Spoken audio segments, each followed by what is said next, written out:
అన్న ఎన్ని సంవత్సరాల నుంచి ఉన్నారు ఇక్కడ? ఏంది ఒక పోరాటం ఎందుకు చేయాల్సి వచ్చింది అసలు? నేను పుట్టి పెరిగింది ఇక్కడనే. మేము హోలీ వచ్చినప్పుడు అక్కడ కలర్స్ ఆడి ఇక్కడ వచ్చి స్నానాలు గినాలు చేస్తుండే.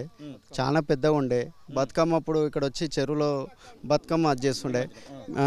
మీరు ఒకసారి చూడండి, నీళ్ళు ఇక్కడ వరకే ఉంటాయి, అక్కడ అలుగు దగ్గర నీళ్ళు ఉండయి. అది అలా చేసారు.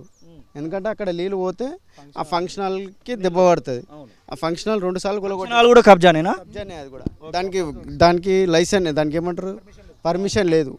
2 సార్లు గులగొట్టిరు. అది మళ్ళీ ఎంపీ ఎలక్షన్స్ మల్లారెడ్డి నిలబడ్డారు. మళ్ళీ కాంపౌండ్ వాళ్ళు కట్టుకోండి చూడండి రీసెంట్గా. మళ్ళీ కులగొట్టినాక మళ్ళీ కట్టుకోండు, 2 టైమ్స్ కట్టుకోండు.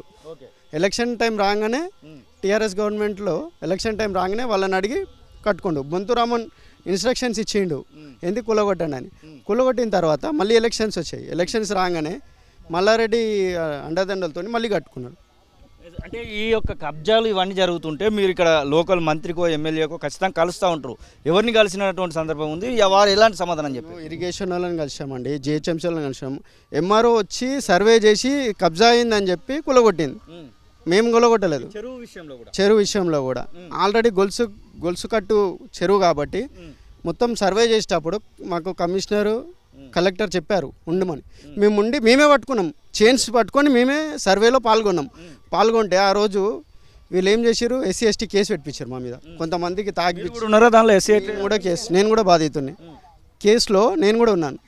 ఆ రోజు ఈవినింగ్ సర్వే ఎప్పుడు వస్తారండి?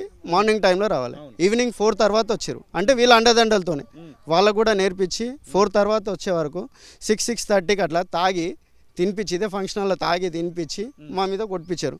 అన్న 4-5 డేస్ హాస్పిటల్ కూడా అయినాయి. మీ మీద దెబ్బలు తిన్నాము, హాస్పిటల్ అడ్మిట్ అయినాము.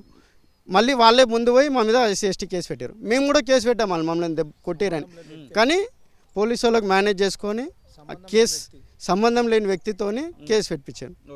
ఇప్పుడు ఇంకా అది రన్ అవుతుందా? ఆ కేసు రన్ అవుతుంది. అట్రాసిటీ ఉందా? ఇంకేదైనా కేసులు ఉన్నాయా మీ పైన? అట్రాసిటీ ఉంది, మళ్ళీ వేరే కేసులు కూడా పెట్టారు. 304 ఉంది, ఇంకా కొన్ని కేసులు ఉన్నాయి, 506 ఉంది. ఆ కేసు ఫైనల్గా ఏం కోరుకుంటున్నారు మీరు? మీ ఫైనల్గా ఏం కోరుకుంటున్నారు? మాకేం లేదండి, ఇక్కడ ఎవ్వరికి పర్సనల్గా ఏం రాదు. చెరువు డెవలప్ కావాలి. చెరువు ఎంత ఉందో అంత FTL ఫిక్స్ చేసి బౌండరీ వేసేసారనుకోండి పర్మనెంట్గా, మళ్ళీ ఫ్యూచర్లో ఎవరు కబ్జా కాకుండా నీళ్ళు ఉంటాయి. ఇక్కడ ఏరియా ఇక్కడ కాలనీస్ చుట్టుముట్టు కొత్త కాలనీస్ వచ్చినాయి. ఆ కాలనీస్ అన్నిటికీ వాటర్ ఉంటుంది. రేపు పొద్దున బోర్స్ వేస్తే బోర్కి వాటర్ వస్తుంది. ఊర్లో ఏదైనా మంచి చెడు అయితే వాటర్ ఉంది, ఇక్కడికి రావచ్చు. అన్న మీరు ఎన్ని సంవత్సరాలుగా ఉంటున్నారు? ఏంది ఒక పోరాటం ఎందుకు చేయాల్సి వచ్చింది? అంటే మేము ఇక్కడ, మేమనే కాదు, మా తాత ముత్తాతల నుంచి మేము కూడా ఇక్కడనే ఉండేవాళ్ళము. చెరువు అనేది 19.5 ఎకరాలని మా తాతలు కానీ మా ఎవరైతే మా ఫాదర్స్ ఉన్నారో వాళ్ళు కూడా మాకు చెప్పడం జరిగింది. అలుగు ఇట్లా పోతుంది. ఆల్రెడీ 2-3 సార్లు గులగొట్టినప్పుడు కూడా మేము ఇక్కడికి వచ్చాము. మేము ఇక్కడ ఆల్రెడీ చెరువు ఎప్పుడైతే అలుగు తీసి వర్షాలు పడుతున్నాయో ఆ టైంలో ఎంటమాలజీ డిపార్ట్మెంట్ వాళ్ళు, అంటే మేము ఇక్కడ లోకల్ లీడర్లం కాబట్టి మమ్మల్ని తీసుకొచ్చి ఇక్కడ 1,00,000 చేపలను కూడా వదిలాము. ఇక్కడ ఇంతవరకు ఒక చేపను చూసింది లేదు. ఇందులో నీళ్లు చూసి ఇప్పుడు నేను చూస్తే నాకే బాధ అనిపిస్తుంది సార్.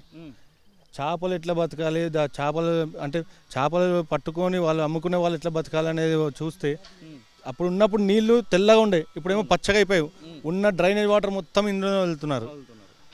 ఈ ఫంక్షన్ హాల్ అలుగు అప్పుడు కూడా వచ్చాం, గులగొట్టేటప్పుడు కూడా ఆల్రెడీ ప్రభుత్వం ఏదైతే గులగొట్టిందో మళ్ళీ దాన్ని మరి ఏ విధంగా వాళ్ళకి మళ్ళీ పర్మిషన్ ఇచ్చారో కట్టుకోవడానికి, ఇంకా ప్రభుత్వానికి తెలియాలి, కట్టుకున్న వాళ్ళకే తెలియాలి. మీరు ఇక్కడ లీడర్లను కలవలేదా మరి? ఆ టైంలో లీడర్లను కలిస్తే లీడర్లు ఏం సమాధానం చెప్పారు? ఉన్న వాళ్ళే లీడర్లు, వాళ్ళు ఇంకా ఏంటంటే లీడర్లను దొక్కుంటేనే వాళ్ళు పెద్ద లీడర్లు అవుతారు.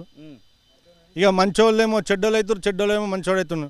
పైసలున్నోడేమో ప్రభుత్వం నేలుతుండు, పైసలు లేనివాడేమో ఇంటికాడ కూర్చోవాల్సి వస్తుంది. ఎందుకంటే పైసలు లేనివాడు ఏడికి పోలేడు సార్. ఇప్పుడు ఎందుకంటే ఇప్పుడు ఒక ఆఫీస్ పోవాలన్నా, ఎక్కడికైనా పోవాలన్నా పెట్రోల్ పోసుకోవాలి, 2-3 దొలుకోవాలి, రావాలన్నా అన్న నీకే అయితే నేనేడికి రావాలన్నా అంటారు. ఓపెనింగ్ సిద్ధానికి దగ్గరలో ఉన్నట్టు కనబడతా ఉన్నాయి. దాదాపుగా కన్స్ట్రక్షన్ అయిపోయింది, చిన్న ప్లంబింగ్ వర్క్స్ అలాంటివి నడుస్తున్నట్టున్నాయి. వాటిని ఓపెనింగ్ కూడా చేస్తారేమో మరి. వాటిని కూడా పెద్ద అధికారులను మేనేజ్ చేసుకొని కడుతున్న బిల్డింగ్లు అవి.